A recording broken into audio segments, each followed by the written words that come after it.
Tapos ito na po yung before and after nitong modern bahay kubo project. And actually tapos na po yun. Nandun na rin. No? Tinirhan na po nila owner itong kubo. Yung modern bahay kubo na to. So nung pong first time lang makita to, nung pag-uwi nila, ayan, tuwag-tuwag po sila, satisfied. Tapos ngayong araw, ngayon po yung before and after nito. From start namin hanggang sa ngayong kasalukuyan. Bale, this day din ang schedule ng blessing itong kubo. Nagpapaluto po si owner ng kambing.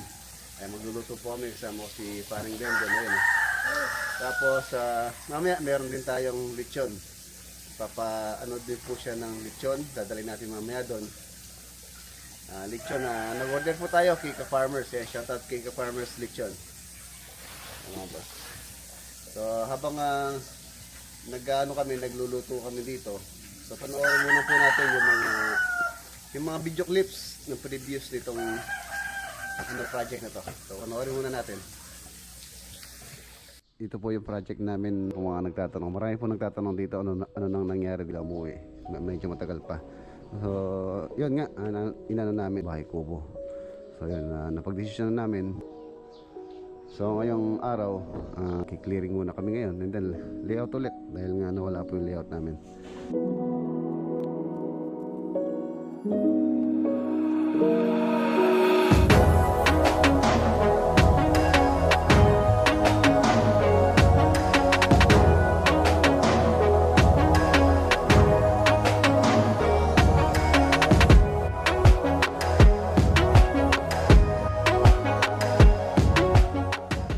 Kalbo ni Marlon, magaling talaga sa mananabas. Simple yan. Pero for the meantime, wag muna para presko yung gumagawa.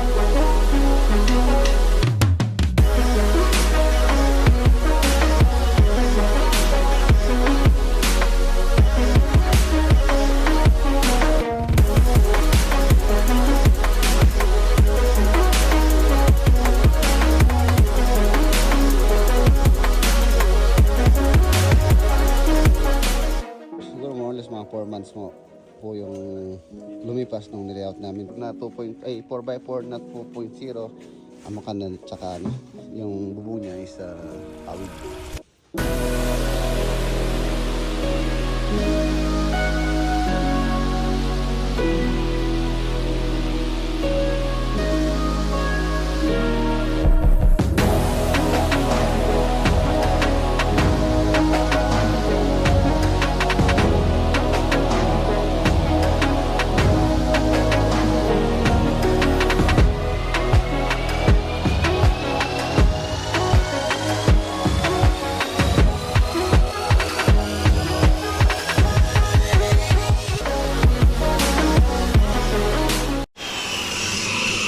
Nasa rin po pala itong sukat nito.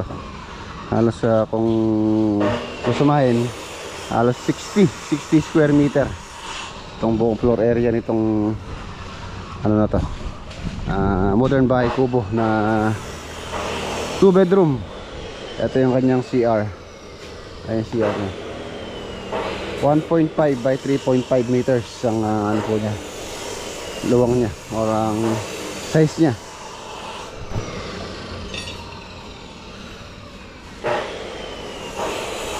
Estimated po namin dito at least mga 2 to 3 months. 2 hanggang 3 buwan. Ayan. So bago umuwi sila Ate Jean at saka si Kuya Jim. So sana matapos po natin. Lalo na sa ngayon medyo maulan.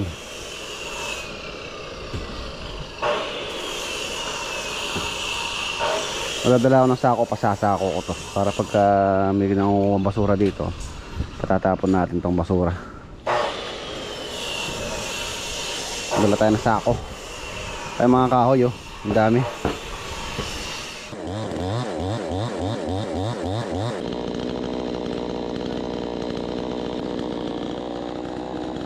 Dapat tayo kita biniporma. Kinain lang doon. Sabi ng tanya rin.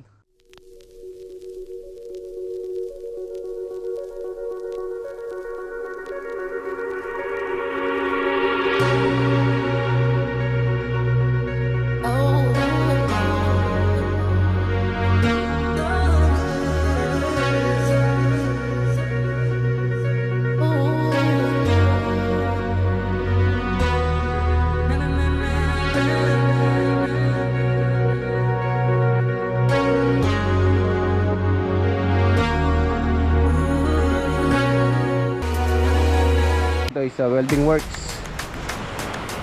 Kwarto. Yung CR po niya, ano po siya, Jack and Jill. Yung kwarto, pa-assembled. Yung CR, pa-assembled. Tapos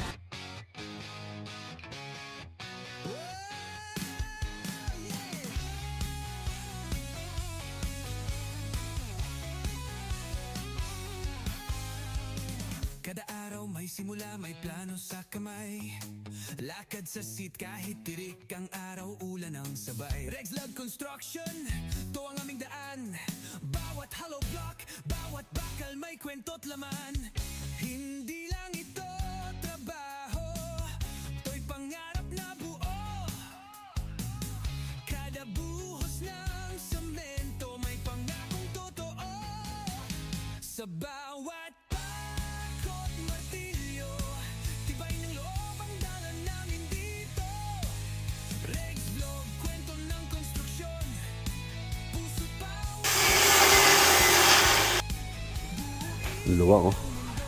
Haba. Dito pwede pa maglagay ng ano dito. Mesa. So pwede na maging ano po ito. Dining area, kitchen. And then sa taas, attic.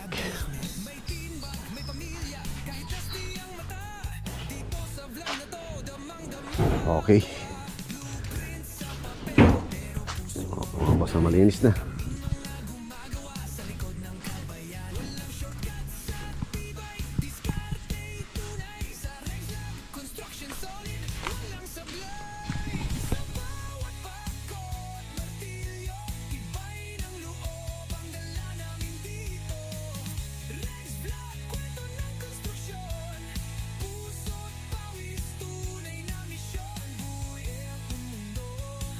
Unti-unti pero totoo. Rex Vlog Construction, tara na't sumalo.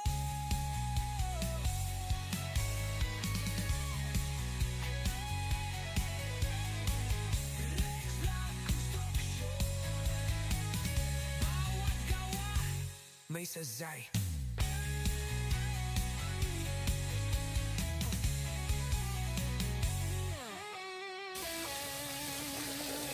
So ayan po yung mga video clips na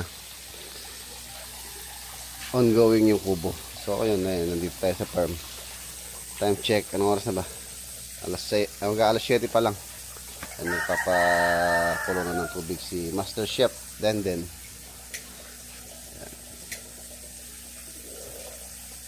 Mamaya pa naman pong hapon yung yung blessing. So meron pa tayong time para makapag-prepare. Pinagtulungan na.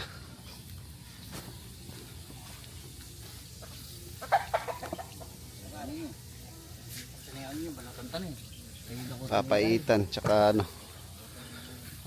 tsaka kaldereta lang naman po yun. Tapos yung lechon mamaya ako pipikapin kay ka-farmers. Ito muna tayo sa palengke.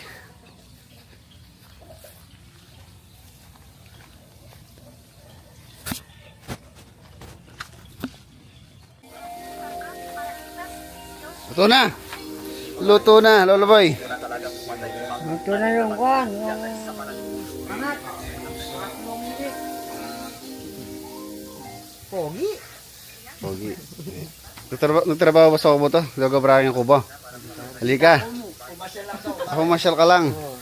Na-invite po nung may-ari yung mga nagtrabaho lahat. Yung mga nagtrabaho lahat doon. Si Denden, hindi ka kami nagabaran eh. Trabaho ko pare. Anong ginawa mo doon? Mga cabinet. Oo nga pala.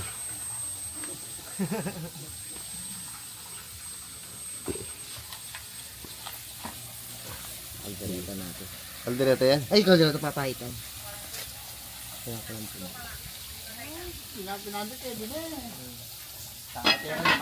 Kailangan na alas 4, luto na yan. Ito na pare. Anong oras na ba? Gigisa na ako yung kaldereta na. Pagganyan ganyan pare. Marami pa.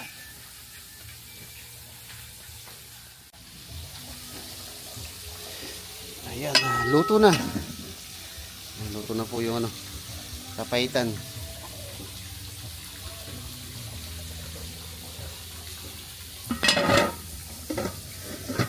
Yung kaldereta luto na rin. Pupunta na po tayo kay, kay Farmers para pick upin yung lechon. So, usapan naman namin ni Farmers mga alas 3 to 4. Mamaya pa ng mga alas 5, alas 6 po yung yung blessing. So okay lang.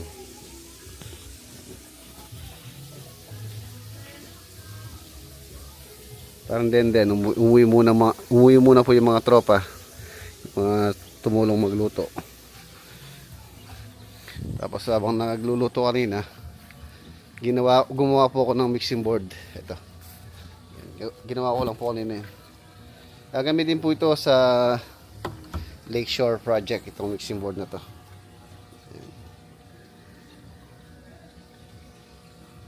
Bukas dadalhin doon to.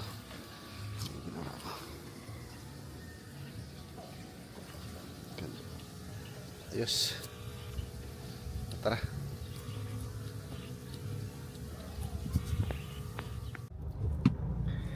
Ayan, nandito na tayo. Kay Farmers.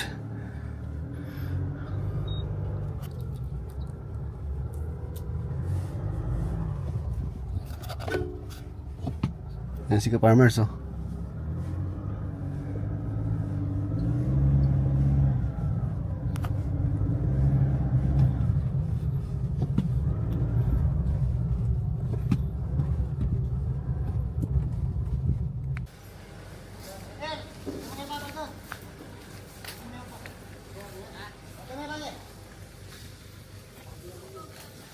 You know, shout out.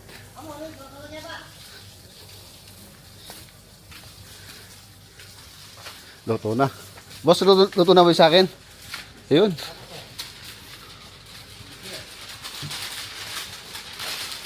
Ayun.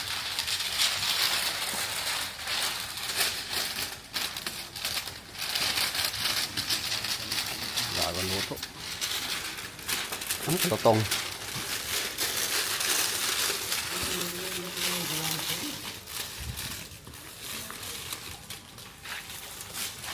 Tinggal langsung aja mas, yang kobal nih yang langsung mas.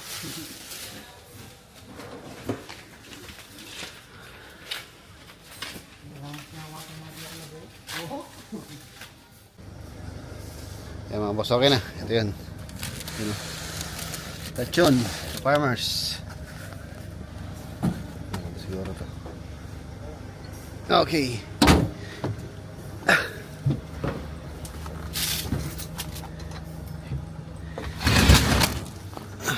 Okay, let's go.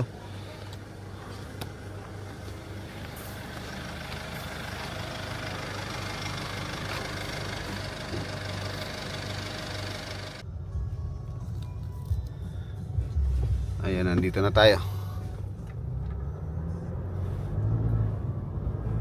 Nandito na po tayo dito sa Modern Bahay Kubo.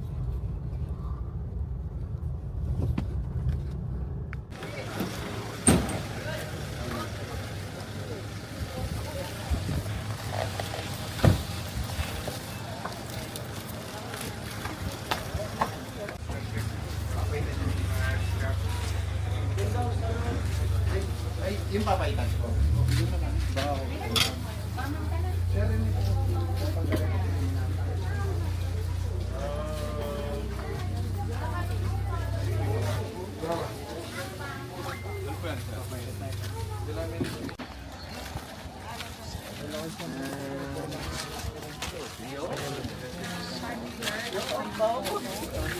So when you're facing the street, yung street doon naman ito.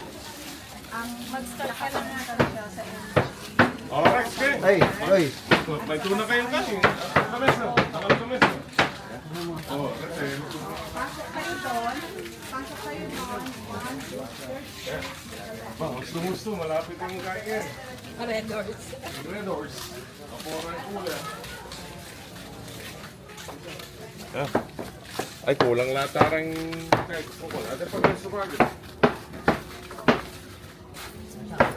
Hindi pa tayo siguro ito merong lamesa. Okay, tayo.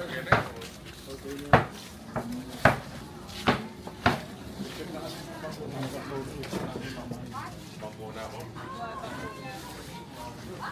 Baka meron pa rin.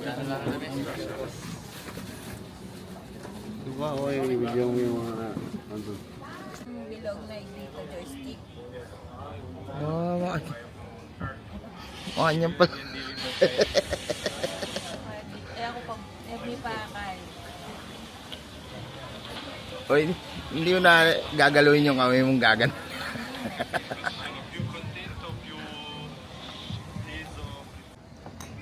Ayun, no? Ayun mga boss, umpisa na po yung ano, yung blessing.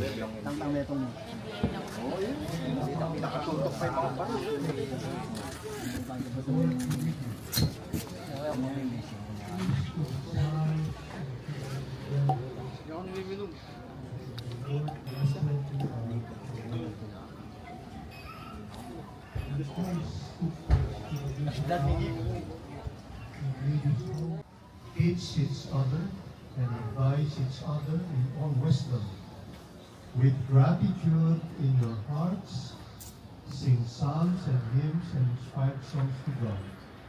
And never say or do anything except in the name of the Lord Jesus, giving thanks to God the Father through Him. The word of the Lord. Yung gagawin po sa inyong lahat. Good evening po. Yung pagbebendisyon ng isang tahanan, usually bahay lang yan, di ba?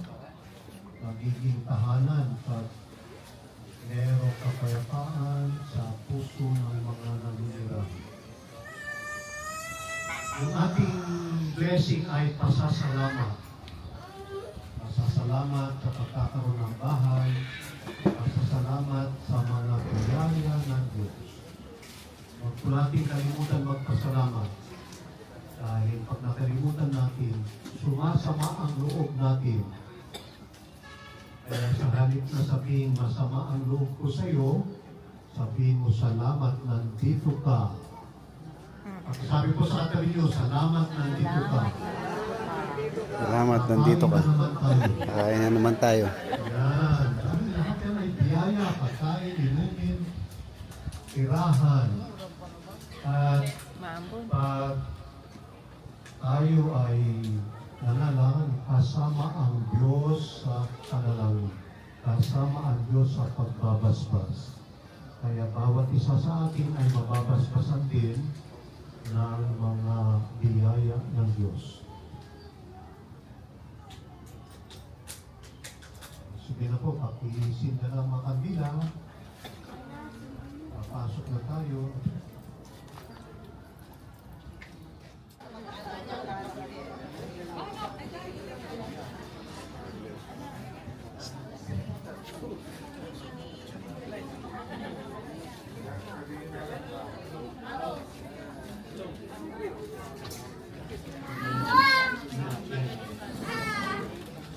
Okay, let us pray at the entrance of this house. O God, protect our going out and our coming in. Let us share the hospitality of this home with all who visit us, that those who enter here may know your love and peace. Grant this through Christ our Lord.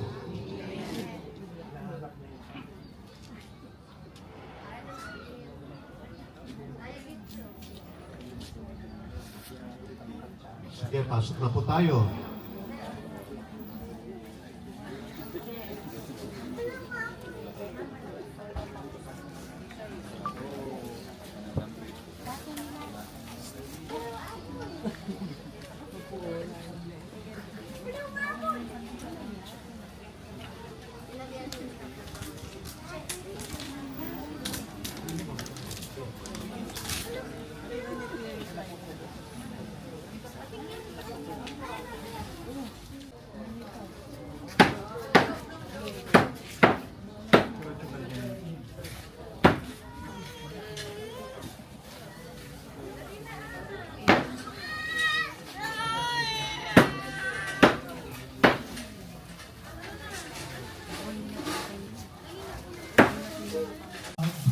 Give us your blessing to all who share in this living room, that we may live together in companionship and friendship.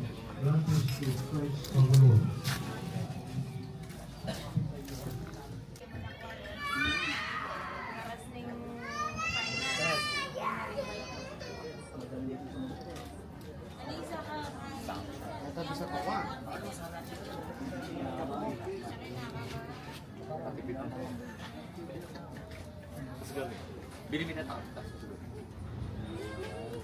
Thy kingdom come, your will be done in earth as it is in heaven. Give us this day our daily bread. Forgive us our trespasses, as we forgive those who trespass against us.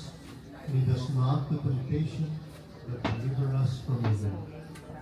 Be our shelter, Lord, when we are all at home, our companion when we are away, and our welcome guest when we return. And at last receive us into the dwelling place you have prepared for us in your Father's house, where you live forever and ever. Amen. The Lord be with you. And bless us. And may the loving God bless you all with Christ that flows in our hearts. And may His love be with you in the name of the Father, and of the Son, and of the Holy Spirit. Amen.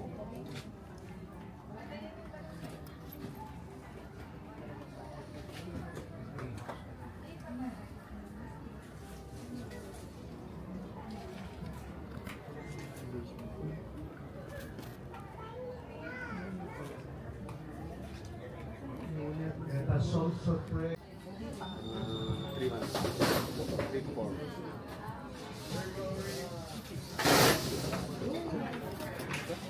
Mag-hagis yan.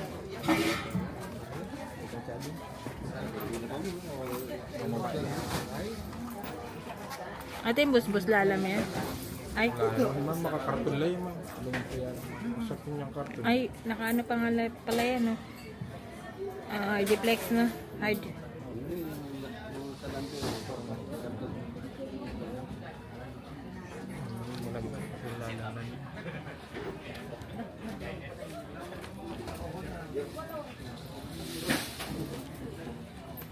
Ilang buwan yung gawain ni Je? Apat.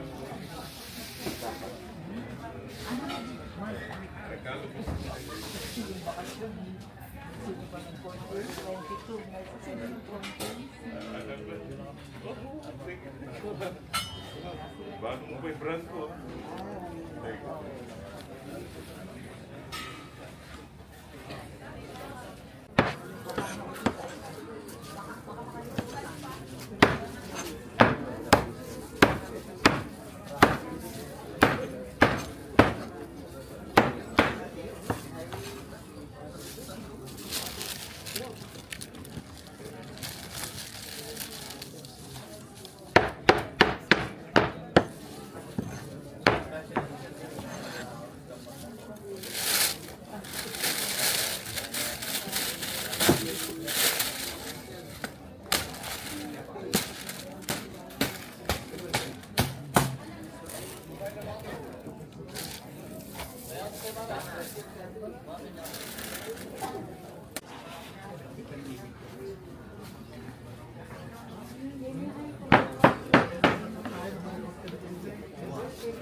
Kain po tayo. Ay, naman talakad ka.